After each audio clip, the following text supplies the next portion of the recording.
Assalamualaikum warahmatullahi wabarakatuh.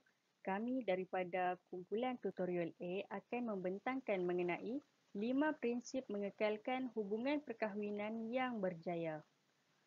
Ahli kumpulan ini terdiri daripada saya sendiri iaitu Ana Suha Halhana binti Jilin, diikuti dengan Muhammad Firdaus bin Samsudin dan juga Muhammad Yusuf bin Harun.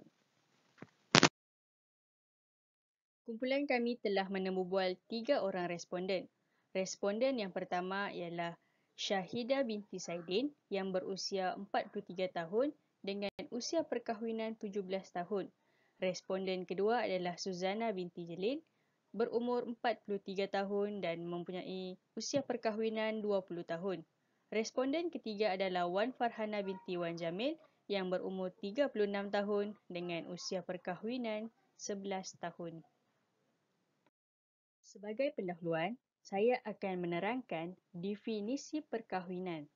Mengikut Islam, perkahwinan merujuk kepada suatu akad yang menghalalkan hubungan lelaki dengan wanita untuk hidup bersama dan menghalalkan nasab keturunan kedua-duanya.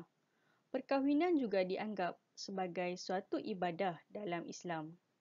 Terdapat beberapa kesan ikatan perkahwinan terhadap lelaki dan perempuan. Yang pertama, halal pergaulan antara lelaki dan wanita apabila terjadinya perkahwinan. Yang kedua, kewajipan mahar ke atas lelaki. Yang ketiga, nafkah pakaian dan makanan ke atas lelaki dan tanggungjawab didikan isteri ke atas lelaki. Hal ini bermakna setelah perkahwinan, lelaki mempunyai tanggungjawab yang penuh terhadap keluarganya sendiri iaitu kepada isteri dan anak-anaknya.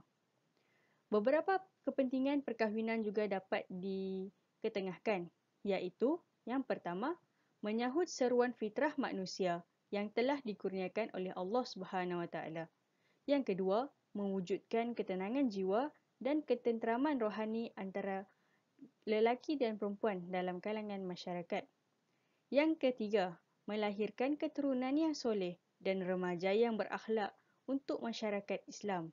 Dan kepentingan yang terakhir adalah untuk menjaga akhlak daripada runtuh dan rosaknya akidah dan juga akhlak tersebut.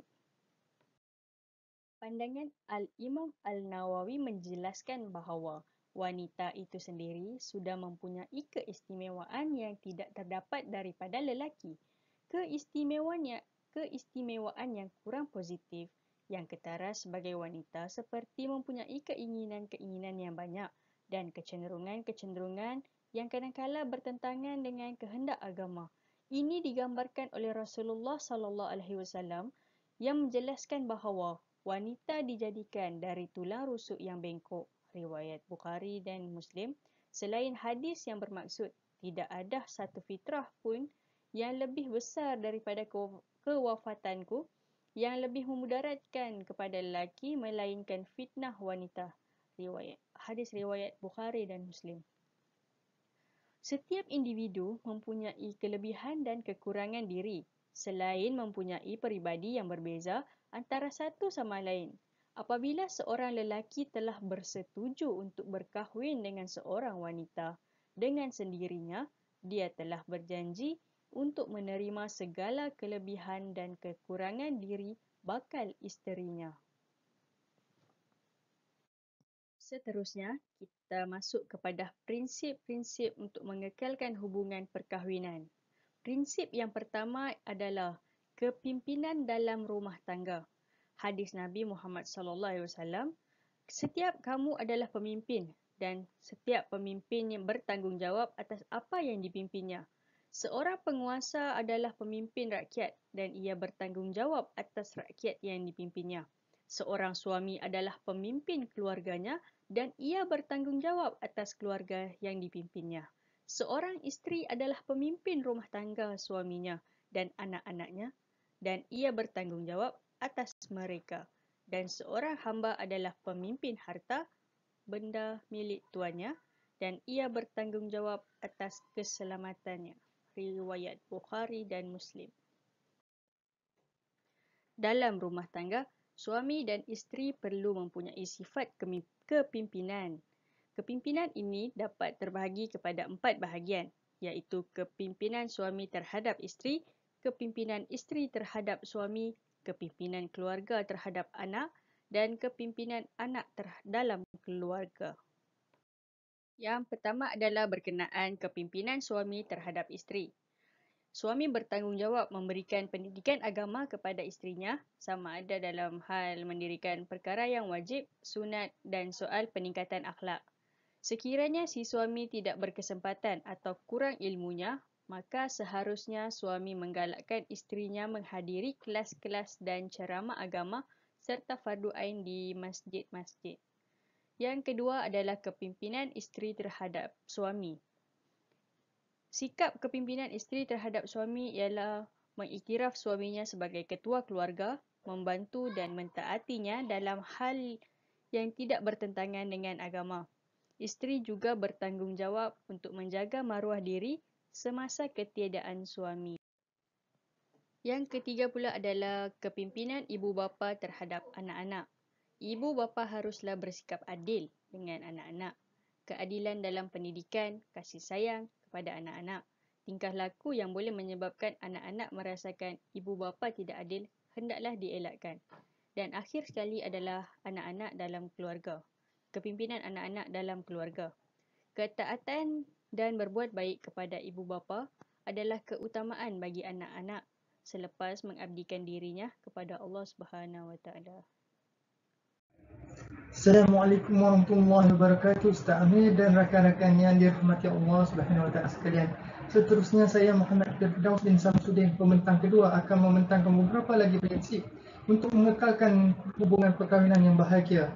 Prinsip kedua adalah prinsip menghormati pasangan. Sikap saling menghormati pasangan suami isteri merupakan satu sifat mahmudah yang mencerminkan akhlak seorang mukmin sejati dan mencerminkan keindahan Islam itu sendiri. Islam merupakan sebuah agama yang amat menitik beratkan adab dalam berkomunikasi sesama manusia, sama ada sesama Islam maupun bukan Islam, apatah lagi dengan pasangan kita sendiri. Malah di antara sebab Allah Subhanahu Wa Taala mengutuskan Nabi Muhammad SAW adalah untuk menyempurnakan dan mengajarkan akhlak kepada sekalian manusia berdasarkan sabda Rasulullah SAW. Innama bu'istu liutammima salihal akhlaq. Sesungguhnya tidak aku diutuskan melainkan untuk menyempurnakan kebaikan akhlak. Hadis riwayat Ahmad. Hormat menghormati termasuklah beradab dan berakhlak baik pada pasangan dari segi perbuatan dan tingkah laku serta tutur kata.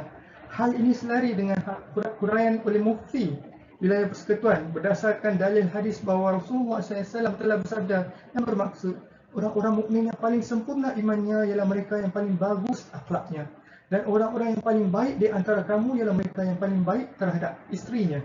Hadis riwayat Tirmizi. Hadis ini dengan jelas menuntut setiap mukmin yang beriman kepada Allah Subhanahu Wa Taala agar sentiasa berakhlak mulia dan berlaku baik kepada pasangannya. Sikap hormat ini adalah termasuk menghormati privasi suami seperti tidak menggeledah barang pribadinya. Selain melanggar hak pribadi suami, tindakan ini juga menggalakkan pergaduhan sesama suami dan isteri. Sikap buruk sangka ini hanya merosakkan hubungan suami isteri yang sepatutnya dibina atas dasar kepercayaan. Berprasangka buruk terhadap suami sendiri adalah suatu sikap yang tidak amanah dan berdosa. Sesungguhnya Allah Subhanahu Wa Taala telah memerintahkan hamba-hambanya agar menjauhi prasangka melalui firman-Nya yang bermaksud, hai orang-orang yang beriman, jauhilah kebanyakan berprasangka, kerana sesungguhnya sebahagian tindakan berprasangka adalah dosa, dan janganlah kamu mencari-cari kesalahan orang lain. Surah Al-Hujurat ayat yang ke-12. Rasulullah SAW turut melarang perbuatan buruk sangka ini dan telah bersabda yang bermaksud, jauhilah prasangka buruk kerana prasangka buruk adalah ucapan yang paling berdusta. Janganlah kalian mendiamkan, janganlah suka mencari-cari isu, saling mendengki, saling membelakangi serta saling membenci, tapi jadilah kalian hamba-hamba Allah yang bersaudara. Hadis riwayat Bukhari. Seterusnya, prinsip yang ketiga adalah prinsip bermusyawarah atau berbincang sesama pasangan. Bermusyawarah merupakan satu kaedah penyelesaian terbaik dalam mencari suatu perdamaian dalam sesebuah pernikahan. Gaya komunikasi terbuka dan penyelesaian hidup adalah penting dalam menjamin dan mengekalkan sebuah perkahwinan dalam jangka masa yang panjang. Perbincangan di antara suami dan isteri merupakan satu konsep syurah yang dituntut oleh syarak.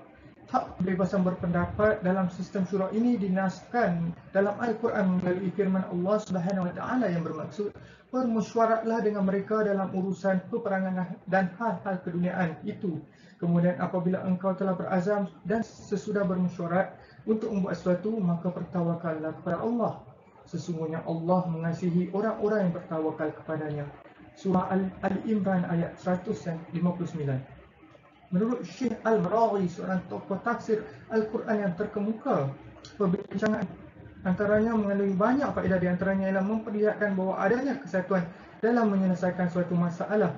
Penyatuan hati ini yang akan menolong dalam mencapai suatu tujuan. Allah Subhanahu Wa Taala telah mensyaratkan bermusyawarah dalam urusan keluarga seperti mana firman-Nya yang bermaksud, kemudian jika keduanya suami dan isteri mahu menghentikan penyusuan itu dengan persetujuan yang telah dicapai oleh mereka sesudah berunding, maka mereka berdua tidaklah salah melakukannya. Surah Al-Baqarah ayat 233. Dengan merujuk pada tafsir Al-Tahrir wa Al-Tanbir, maka Allah Subhanahu Wa Taala telah mensyariatkan dengan ayat-ayat yang telah kita bincangkan seperti tadi, bahawa pelaksanaan musyawarah pada pelbagai lapisan maslahat, termasuklah maslahat keluarga, kabilah, negeri dan masalah umat keseluruhannya adalah amat dituntut dalam Islam. Wallahu a'lam. Prinsip keempat, berlandaskan takwa dan berasaskan kasih sayang.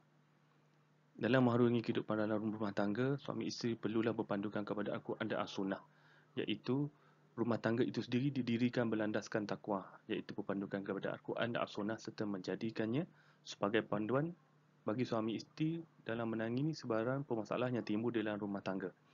Tambahan pula, perkahwinan merupakan suatu ibadah dan sunnah. Ia juga merupakan satu pelengkap dalam ajaran Islam dalam menjamin kesejahteraan dalam rumah tangga. Oleh itu, suami dan isteri tidak boleh membelakangi Al-Quran dan As-Sunnah. Sekiranya seseorang itu membelakangi Al-Quran dan As-Sunnah, dikhawatiri ia akan menjerumuskan pasangan rumah tangga itu tidak bahagia dan boleh menyebabkan wujudnya masalah perceraian dan juga penderaan daripada seorang suami kepada isterinya.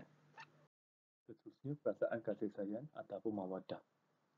Pasangan suami isteri perlu sentiasa luahkan rasa cinta, sayang terhadap pasangan setiap hari. Ini penting dalam untuk mewujudkan suasana harmoni di dalam rumah tangga.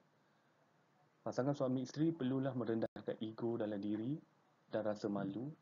Perlulah sentiasa memberikan perkataan-perkataan yang baik kepada pasangan dengan memberikan pujian, sokongan. Ini penting untuk kita sebagai manusia memerlukan sokongan dan suka kepada pujian, terutamanya daripada pasangan kita sendiri. Oleh itu, pasangan suami isteri perlu sentiasa menerapkan perasaan kasih sayang di dalam rumah tangga. So, kerana perasaan kasih sayang dalam hati suami dan isteri itu, tanpa kasih sayang, mustahil akan terbentuknya perasaan cinta dan keharmonian di dalam rumah tangga. Seterusnya, prinsip kelima, iaitu sabar dan syukur. Sikap sabar dan bersyukur amatlah penting dan merupakan sesuatu kunci di dalam kebahagiaan rumah tangga. Ujian boleh berlaku kepada seorang isteri dan juga kepada seorang suami. Ujian mungkin boleh berlaku kepada isteri sekiranya suami tersebut tidak ada kemampuan, mungkin dari segi harta dan juga kemewahan. Oleh itu, isteri perlu faham dan ingat, ajaran Islam secara khususnya meminta para isteri supaya menjadi wanita yang redha dan sentiasa bersyukur dengan pemberian suami. Sikap ini amat penting untuk mempertahankan keharmonian di dalam rumah tangga. Kesetiaan suami isteri itu diperlukan bagi menjamin rumah tangga yang bahagia dan stabil. Apabila rumah tangga dibina berasaskan hukum Islam di mana suami dan isteri tahu dan sedar tujuan perkahwinan tersebut, masing-masing akan berusaha untuk mencapai tujuan tersebut. Oleh itu, dengan adanya sikap sedemikian, sikap curang dapat dielakkan. Di dalam perkahwinan bukan semuanya manis dan indah, tetapi hakikat kehidupan rumah tangga banyak dugaan dan cabaran. Oleh itu, suami dan isteri perlu banyak mempunyai sikap sabar dan bersyukur. Sabar dengan kerenah, sabar dengan ujian, ia akan menyebabkan rumah tangga tersebut bahagia. Untuk kita tengok prinsip kelima ini, sabar dan syukur, boleh kita melihat pengajaran kisah yang pernah berlaku pada seorang sahabat Rasulullah, iaitu Umar bin Khattab. Kisah dia di mana ada seorang lelaki mengunjungi Umar untuk mengadu mengenai perangai isteri beliau. So dia berdiri di luar pintu rumah Umar. Ketika dia menunggu, dia terdengar suara isteri Umar sedang berleteh kepada Umar. Sedangkan dia tengok Umar diam dan tidak menjawab apa-apa pun. Lelaki tersebut beredar dari rumah Umar dan dia berkata, jika beginilah keadaan Umar, seorang Amirul Mukminin, iaitu khalifah, yang selalu di luaran nampak keras, tegas. Selepas itu, Umar keluar dari rumahnya dan melihat lelaki tersebut beredar. Umar sempat memanggil lelaki tersebut dan bertanya tujuan lelaki tersebut datang ke rumah Umar. Lelaki itu berkata, wahai Amirul Mukminin, aku datang untuk mengadu mengenai perangai isteriku yang buruk dan suka berletih kepadaku. Tadi aku mendengar isteri kamu berkata begitu juga. Lalu aku berkata kepada diriku, jika begini keadaan Amirul Mukminin dengan isterinya, maka bagaimana dengan aku? So Umar pun berkata kepada lelaki tersebut, wahai saudaraku, sesungguhnya aku bersabar mendengar letirannya kerana dia mempunyai hak ke atas aku. Sesungguhnya dia memasak makanan aku, mengandung roti untuk aku, membasuh pakaian untuk aku, menyusui anak aku, padahal semua itu tidak diwajibkan ke atasnya. So lelaki itu pun menjawab, oh wahai Amirul Mukminin, bagaimana dengan isteriku? Umar pun berkata, bersabar. So dekat situ kita boleh tengok Umar yang di luaran dia, yang seorang yang khalifah tegas, dia boleh mempunyai satu sikap sabar dengan kerenah isteri dia untuk dia mengekalkan keharmonian di dalam rumah tangga. Dekat situ kita boleh nampak prinsip sabar itu sangat penting di dalam kita nak mengharungi kehidupan berumah tangga. Kesimpulannya, memetik kata-kata Dato' Ismail Kamus, kehidupan perlu kepada landasan syariat dan Islam sebagai teras panduan hidup yang akan menjanjikan kebahagiaan yang diimpikan itu berkekalan sepanjang hayat. Kehidupan berkeluarga bermula dari termeterinya ikatan akad nikah, maka bermulalah fasa kehidupan yang baru buat dua insan. Berbekalkan ilmu pengetahuan, maka kehidupan yang dibina akan mendapat keberkatan.